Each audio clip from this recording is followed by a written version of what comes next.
नमस्कार सभी को, राम राम, जय सिया राम। आज हिंदू राष्ट्र 3.0 में एक और लोकसभा क्षेत्र का ओपिनियन पोल वहां की वोटिंग से पहले आप सबके बीच में लेकर आ गया हूं। ये ओपिनियन पोल है मिर्जापुर लोकसभा क्षेत्र का, जहां मां विंध्यवासिनी का पावन पवित्र तीर्थ स्थल है, मां गंगा का किनारा हो, अष्टभुजी माता का धाम हो।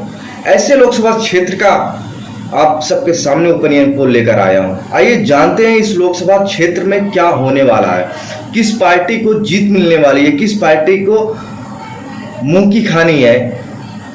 इस वीडियो में आप सबको मैं बताऊंगा ओपिनियन पोल में कौन जीत रहा है। भारतीय जनता पार्टी समर्थित एनडीए उम्मीदवार अनुप्रिया पटेल है, जो अभी भारी उद्योग मंत्रालय में जिम्मा संभाली हुई है, और दूसरी तरफ समाजवादी पार्टी से भारतीय जनता पार्टी के निवर्तमान सांसद हैं भदोही से रमेश चंद्र बिंद, और स्थानीय प्रत्याशी बहुजन समाज पार्टी ने लगभग 40 सालों के बाद किसी पार्टी ने मिर्जापुर से स्थानीय उम्मीदवार को उतारा है। 40 सालों के बाद मनीष तिवारी। लड़ाई यहां पे द्विपक्षीय है, सपा वर्सेस भाजपा, जहां पे सपा ने अपने राष्ट्रीय महासचिव का राजेंद्र एस बिंद का टिकट काट के भारतीय जनता पार्टी के बेजुबान, मतलब आप कह सकते हो बदजुबान सांसद रमेश चंद्र बिंद को अपना प्रत्याशी बनाया है। और वहीं पे भारतीय जनता पार्टी ने केंद्रीय मंत्री अनुप्रिया पटेल को अपना प्रत्याशी बनाया। लड़ाई कहां फंसी है मैं आपको ये बताता हूं। लड़ाई फंसी है स्थानीय, मतलब बाहरी वर्सेस स्थानीय, क्योंकि 40 सालों से मिर्जापुर को कभी स्थानीय सांसद नहीं मिला जिसको मिर्जापुर की भौगोलिक स्थिति का ज्ञान हो, ऐसा वहां के लोग कहते हैं। लेकिन पटेलों और बिंद और ब्राह्मण तीन यहां पे ऐसे वोटर हैं, जिधर घूमते हैं उधर जीत तय कर देते हैं।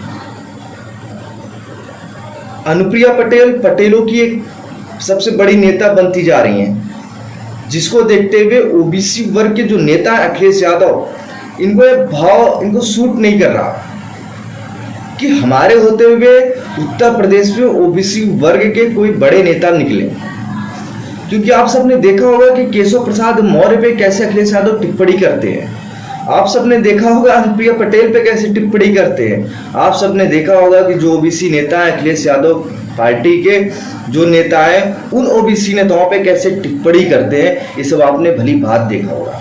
मिर्जापुर का चुनाव इन्हीं सब चीजों को लेकर हो रहा है, क्योंकि मिर्जापुर में जो एक पुराना पुल है वो बनारस, इलाहाबाद, भदोही को जोड़ता है। अगर वो पुल बंद हो जाता है तो जो रास्ता 2 घंटे का होता है, 1.5 घंटे का होता है, वो रास्ता लगभग 3 से 4 घंटे का हो जाता है, और टोल टैक्स अलग देना पड़ता है लोगों को। ये चीजें हैं। लड़ाई रमेश बिंद और अनुप्रिया पटेल में है।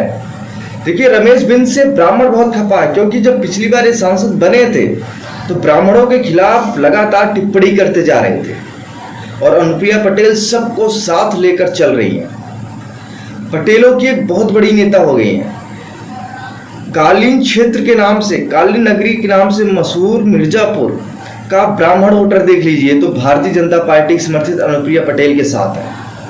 पटेल वोटर इनके साथ है, मौर्य वोटर इनके साथ है, अनुप्रिया पटेल के साथ। बिंद अच्छी खासी जगह पे भारतीय जनता पार्टी मिर्जापुर में लीड कर रही है, अभी तक का जो एक सर्वे चल रहा है। और वहीं पे रमेश बिंद के साथ बहुत बड़ा खेल हो गया है मिर्जापुर के अंदर, क्योंकि रमेश बिंद के खिलाफ जो समाजवादी पार्टी के महासचिव हैं, राष्ट्रीय महासचिव राजेंद्र एस बिंद, उन्होंने कहा कि रमेश बिंद दबाव बना के चुनाव जीतना चाहते हैं, लोगों को धमका के चुनाव जीतना चाहते हैं। जब उनसे टिकट कटने के बारे में पूछा गया, उन्होंने बोला कि राष्ट्रीय नेतृत्व का फैसला है, जो होगा उससे हमें मान्य। लेकिन रमेश बिंद के लिए लड़ाई बहुत आसान नहीं है। जो सपा ने पीडीए का नारा दिया, पिछड़ा दलित अल्पसंख्यक दलित अल्पसंख्यक भी समाजवादी पार्टी के साथ आना नहीं चाह रहा है मिर्जापुर के अंदर, क्योंकि मिर्जापुर का जो पहाड़ी क्षेत्र है वो रोजगार और पानी की किल्लत से जूझता आ रहा है। एक अनुमान के मुताबिक जब से अनुप्रिया पटेल मिर्जापुर की सांसद बनी है तब से मिर्जापुर की स्थिति बहुत बदली, चाहे स्वास्थ्य के मामले में, शिक्षा के मामले हो, सड़कें हो, पानी का मुद्दा हो, इन सब में मिर्जापुर बहुत बदल गया। तो लोग कह रहे हैं कि अनुप्रिया पटेल को एक मौका और देते हैं, इसलिए देते हैं क्योंकि उन्होंने जो कार्य शुरू किए हैं वो कार्य ठप ना हो, इसीलिए भारतीय जनता पार्टी को एक बार और मौका देते हैं। लेकिन कुछ कुर्मी नेताओं का कहना है कि अगर अनुप्रिया पटेल तीसरी बार जीती तो उनका कद बढ़ जाएगा और जो स्थानीय पटेल नेता है वो वहीं के वहीं रह जाएंगे। अब बात करते हैं बसपा की। देखिए, बसपा का जो कार्यालय मिर्जापुर में है वहाँ पे 3 से 4 लोग हैं, वहाँ कोई भीड़ ही नहीं है, मतलब बसपा लड़ाई से पहले ही बाहर हो गई है। प्रधानमंत्री मोदी ने मिर्जापुर में जो रैली की उसमें भारी जनसमूह उमड़ा और उस जनसमूह में उमड़ने के बाद जो 50-50 का एक आंकड़ा था उस आंकड़े को भी अनुप्रिया पटेल ने तोड़ दिया। अब 70 और 30 का मामला है। अब बात राजा भैया की करते हैं। अनुप्रिया पटेल ने राजा भैया के खिलाफ जैसे ही मोर्चा खोला, राजा भैया तिलमिला से गए। वो बोले कि हम मिर्जापुर में आके अनुप्रिया पटेल के खिलाफ प्रचार करेंगे, साजिश के तहत, एक रणनीति के तहत मिर्जापुर में प्रचार करेंगे। लेकिन आपको जान के हैरानी होगी कि राजा भैया की पार्टी को मिर्जापुर में कोई अस्तित्व नहीं है, कोई वजूद नहीं है, उनका कोई कार्यकर्ता नहीं है, उनका कोई राजनीतिक टैक्ट नहीं है मिर्जापुर में। इसको देखते हुए अनुप्रिया पटेल टेंशन फ्री हैं। राजा भैया के कार्यकर्ता भी गए, लोगों ने उनको भगाया भी कि जाइए आप यहाँ, आप क्यों आए, यहाँ से अनुप्रिया पटेल जीतती हुई आ रही हैं और फिर से जीतेंगी। मतलब राजा भैया का फैक्टर मिर्जापुर में नहीं चलेगा। जैसे प्रतापगढ़ में राजा भैया का फैक्टर नहीं चल पाया, उस फैक्टर को बिगाड़ा उनके प्रतिद्वंदी गुलशन यादव ने, वैसे मिर्जापुर में राजा भैया का फैक्टर नहीं चलेगा। तो एक जो ओपिनियन पोल आया है, 70% लोग मिर्जापुर के अनुप्रिया पटेल के साथ हैं। उन्हें मोदी सरकार पे भरोसा है, योगी सरकार पे भरोसा है, अनुप्रिया के कामों में भरोसा है।